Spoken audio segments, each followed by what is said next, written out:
Hey guys, I just wanted to talk about parts this morning, parts of us. I spoke a little bit about, well, I'm going to talk about my experience. So I spoke a little bit about my experience with the part of me that felt unworthy to receive money, that felt like I wasn't good enough or doing good enough to deserve being paid or something like that.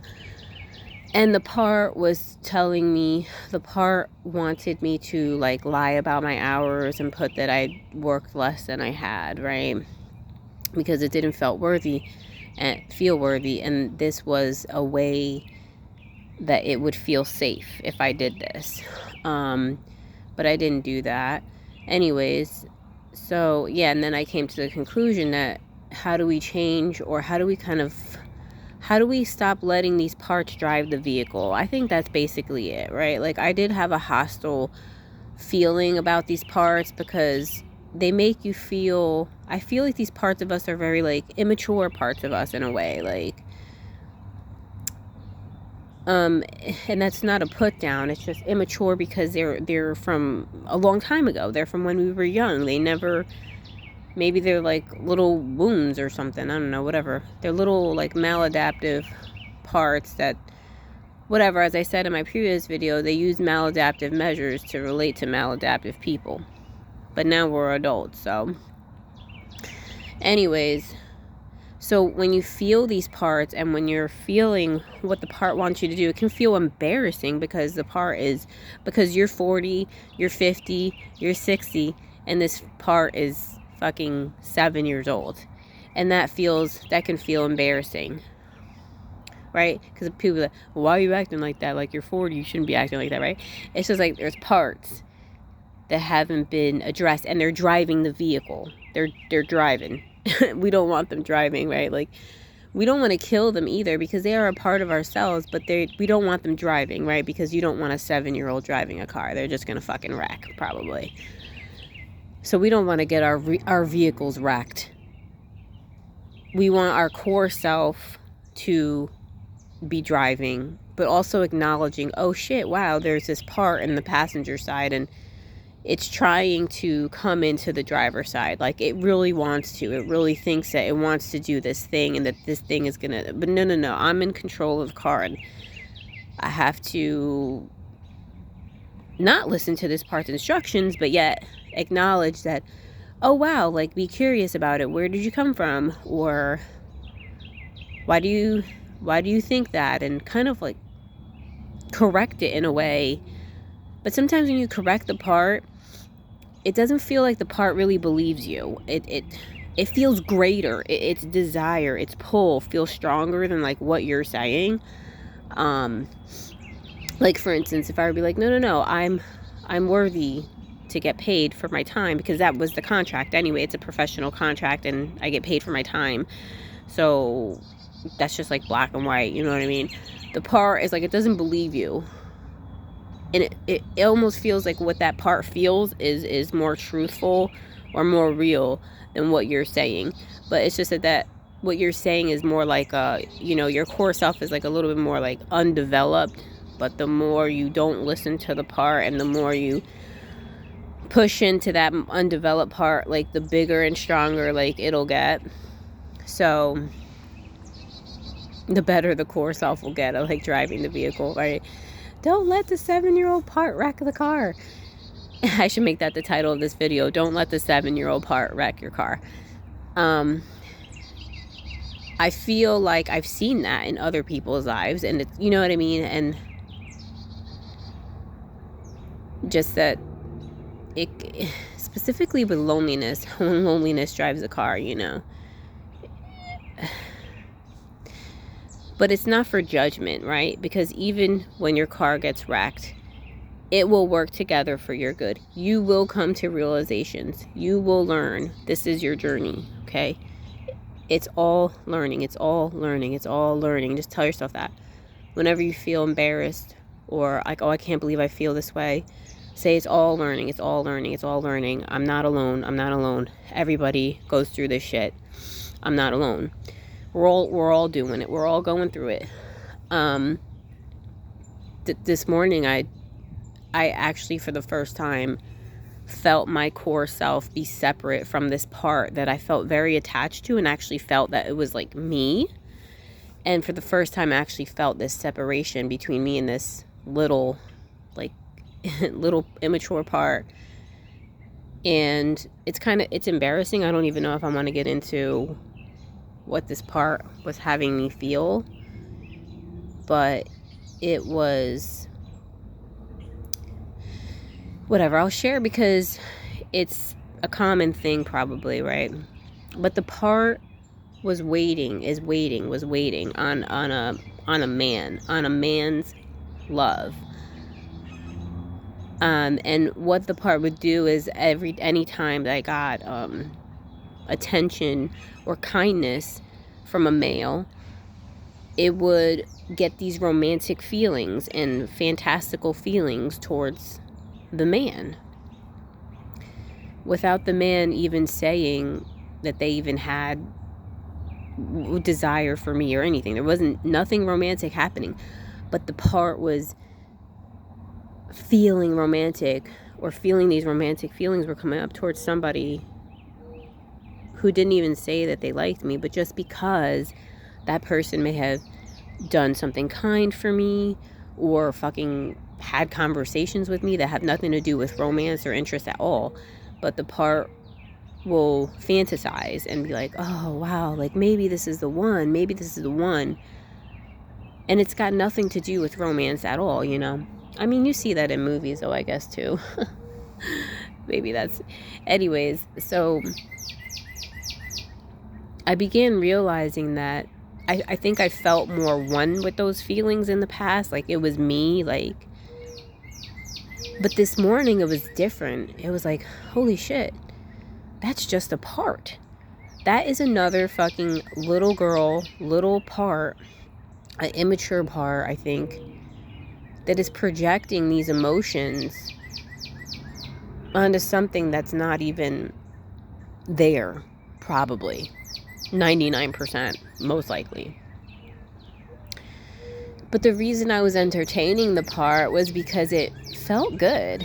It was like, it felt exciting, right? And it's like the part getting excited that, oh, again, that phrase, maybe this is the one or something. And yeah, I realized this morning, I was like, wow, where are you from? How old are you? My therapist asked me that many times. How old do you feel like this part of you is, right? But it was crazy because this morning when I was thinking about it, sitting on the edge of my bed, nothing much was really coming to me, but then I started journaling, because something about when I start writing these things down, more stuff starts coming to me, because it's like very meditative, writing the emotions and things down. And this one phrase that I wrote down brought to the surface this one memory. It was like something about going after guys that didn't even show interest in you first, or something like that.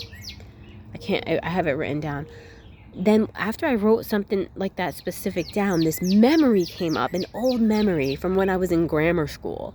I was like 9 or 10 or something like that, and maybe 11, but probably 9, 10 maybe. And I was obsessed with this one kid, Gaston Peralta. It was him and his brother, Matthew and Gaston. And I was like, their house was right near the elementary school, and I used to walk with my friends, to and from school.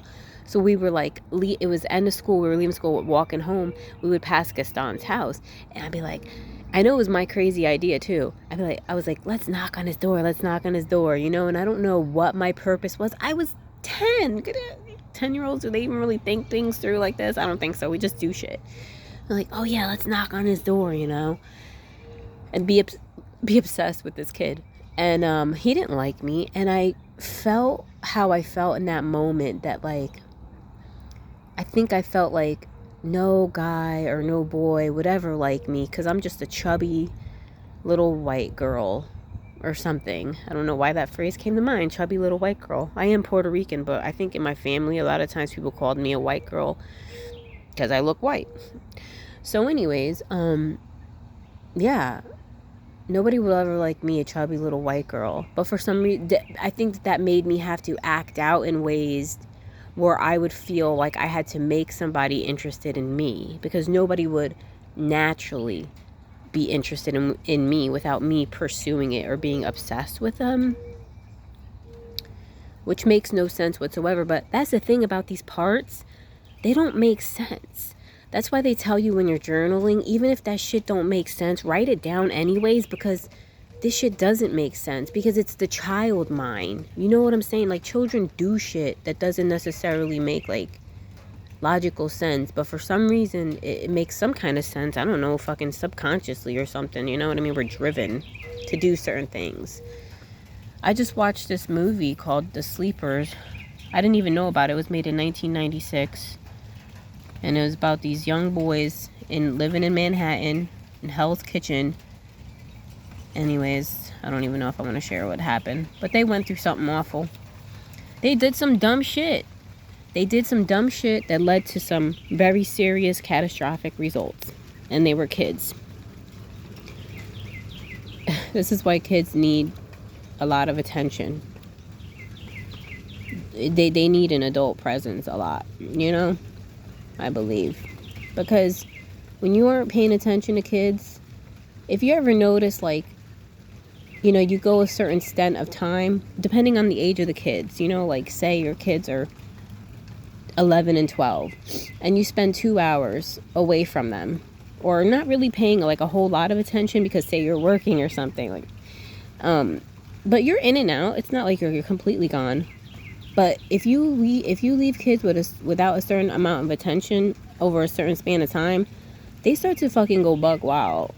Like, they start to lose it a little bit. You're like, whoa, you know, because they need that attention. And it's not like they need you telling them what to do 24/7.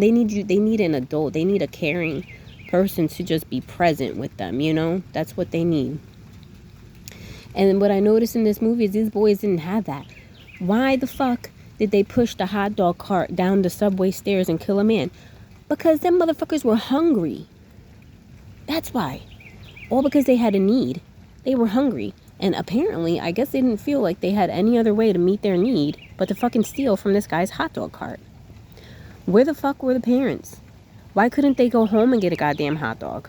Why couldn't they go home and get food or whatever? You know? They had to steal from a hot dog cart, which led them to a really bad series of events. And I believe the adults in their lives probably failed them. It was very, very bad. Abusive fathers. I mean, just a lot of shit. It wasn't even like hardly their fault. And then they experience even worse things in juvenile detention, like getting raped and shit by the guards. So I said all that to just say that, yeah, as children, we come to some radical, crazy conclusions. It's like the child mind. So that was one of my conclusions.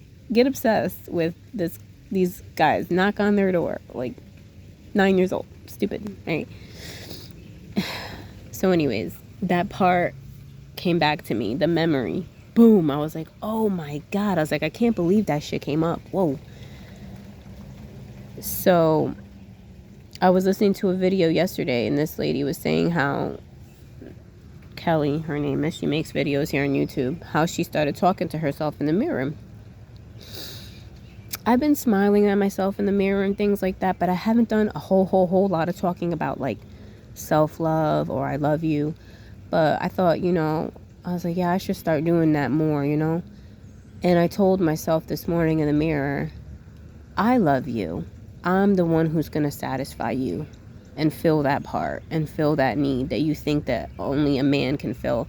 And as I was speaking, it didn't feel strong. Like, it didn't feel like that was really going to be possible, because right now the part is a little bit stronger and it's saying, no, this needs a man. This needs a man. It's convinced that the only thing that it's going to make it feel better is love, kindness, and attention from a man. And it's just like, no.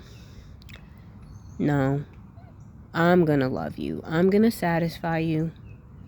And even though it doesn't feel real right now, even though that you don't feel it, you will, right? So with persistence and consistency of doing this, I believe that part will start to calm down. We just want the passenger to calm down. That's it. Just calm down. Just like you ever backseat drivers, right? Like people driving in the passenger seat, they're all freaked out about how you're driving, you know? It's just like, no, calm down. You can trust me. I'm going to love you. I'm going to love you better than anyone can love you. My love is what you need. So let's see. It's just crazy. It's just like the first time ever that I felt any type of separation from that part. And it feels good. I'm like, wow. Because no wonder, like, we act crazy and delusional sometimes. Like, if we're being driven by these parts that were developed when we were 9 or 7. You know? Like, children be doing some crazy shit. Sometimes, you know? It's that brain development. Well, I hope that me talking about my personal experience helps somebody else out there, you know? Like, we don't have to be embarrassed about these parts. Because they were just developed when we were younger, you know? And like I said, kids don't really think about things the way that an adult would, per se. That's why they need our help and support and attention. So, love to everybody today. Peace.